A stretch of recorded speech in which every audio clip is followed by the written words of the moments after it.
Mr. Abramji, hope you're well and trust you're well, sir.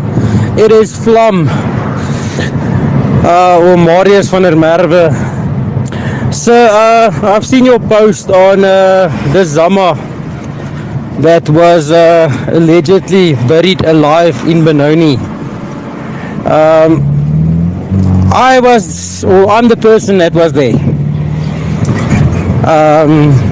Obviously, there's things that transpired beforehand and afterwards, and I would like to talk to you about it. I would like to get my story out in public in terms of the role players from state that's facilitating the illegal mining problem, the key stakeholders that's facilitating this. I've got all the intelligence on that. Police say they are closing the net around the gunman who assassinated key Matlanga Commission witness Marius Vlam van der Merwe in a brazen attack outside his Brakpan home on Friday night. Van der Merwe was shot dead in front of his wife and children as he attempted to open the gate to his property. According to police, the family had just arrived home when a vehicle pulled up behind them and at least one gunman opened fire, striking him multiple times in the upper body. Police spokesperson Brigadier Tlenda Matse said he was certified dead on the scene. His wife, who was a passenger in the vehicle, escaped unharmed. It should be noted that nothing was taken. His firearm, cell phone and wallet were still in his possession. Mate confirmed that ballistic evidence collected at the scene shows that an AK-47 automatic rifle was used in the killing. Speaking at a media briefing on Monday, National Police Commissioner General Fanny Masemola said investigators are confident of a breakthrough as more leads emerge, and said soon we will register a breakthrough as police remain on high alert for those behind the killing of Mr. van der Merwe. He revealed that police have recovered a vehicle believed to have been used in the hit, and said video footage shows a white bakkie pulling up behind the deceased vehicle as he was about to open his gate. He was then shot several times.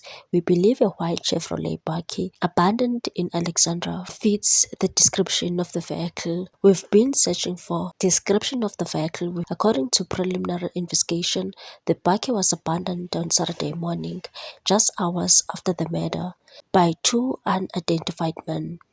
The vehicle has been seized for forensic analysis. Masemola also confirmed that the investigation have identified 3 persons of interest and said we are closing in on these suspects as our investigations reach a very advanced and sensitive stage. Police are additionally probing an earlier attempted hit on Van der Merwe in September when 2 white men in a Mahindra bakkie were reportedly following him. The murder weapon is still being sought. The motive remains under the investigation and will not be discussing any information on the possible motive until arrests are made and the matter is before the courts. Van der Merwe's assassination has raised fresh concerns about witness safety amid ongoing hearings of the Matlanga Commission. Meanwhile, Van der Merwe's sister Natasha spoke to the ENCA News and stated that the family only realized the severity of the danger he was in after his death. She said, "I didn't know the severity of this case until my brother got killed. On Saturday, when all the family went to the house and we switched on the TV, that's when we knew the severity of the case." Natasha says her brother became increasingly cautious in recent months. Even simple family responsibilities like visiting their mother after she suffered a stroke became tense moments, and said, "I couldn't understand why he didn't want to visit our mother, and I got furious and said our mother is asking for him. That's when he explained to me that he was being followed." Natasha said he eventually visited his mother but was in and out quickly because he knew people were watching. A few days before he testified at the Matlanga Commission, he told her directly that he had become a state witness, but the family avoided asking questions and said, "We didn't ask questions, we knew what kind of work he did. He was secretive about his work." The last time the siblings spoke was on 5 December. Natasha stated that Marius insisted they only communicate on a secure personal line and said, "He told me this is the only safe line we must use. He never answered his work phones because he knew they were tampered with." Their earlier conversations had already revealed the danger he faced. When their mother was hospitalized in September, he sent Natasha a voice note saying that he was shot at the previous night. Still, she says the family refrained from probing further. Van der Merwe, whose father had been a miner, became deeply involved in investigating illegal mining and Zamazama activity. Natasha stated that this mission put him in a direct contact with powerful individuals and that he wanted South Africans to see what was happening.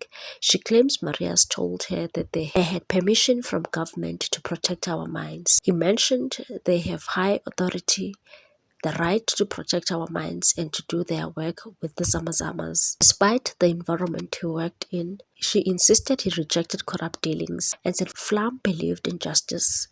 If he didn't do what they expected of him to do, they would have wanted to silence him. Flam had a very strong nature. He stood by his rules.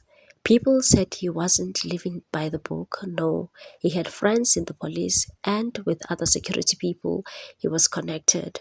But corruption, he wasn't involved in that.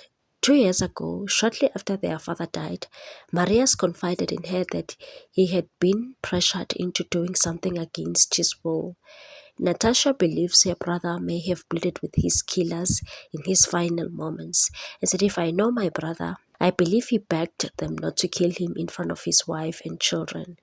Van der Merwe's killing has renewed calls for better protection for whistleblowers and state witnesses, many of whom continue to work without adequate security despite exposing high-risk criminal and corruption networks. President Cyril Ramaphosa stated that the Madlang Commission witnessed his death will deter other witnesses from coming forward.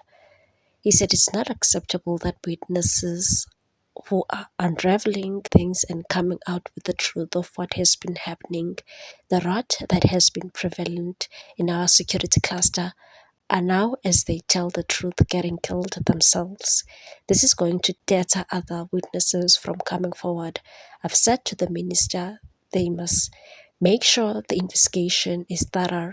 They must leave no stone unturned until we find the perpetrators of this heinous crime. He added that the focus must now be on witness protection and said the witness protection program must now be taken to a higher level, and I want results out of this investigation as quickly as possible because we cannot allow this level of lawlessness, particularly the security cluster, to continue.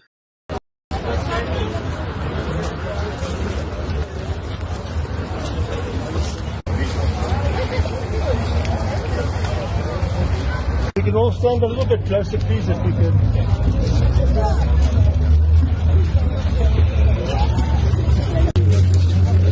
Just a minute. Will you please? Amen. I agree with that, Raman.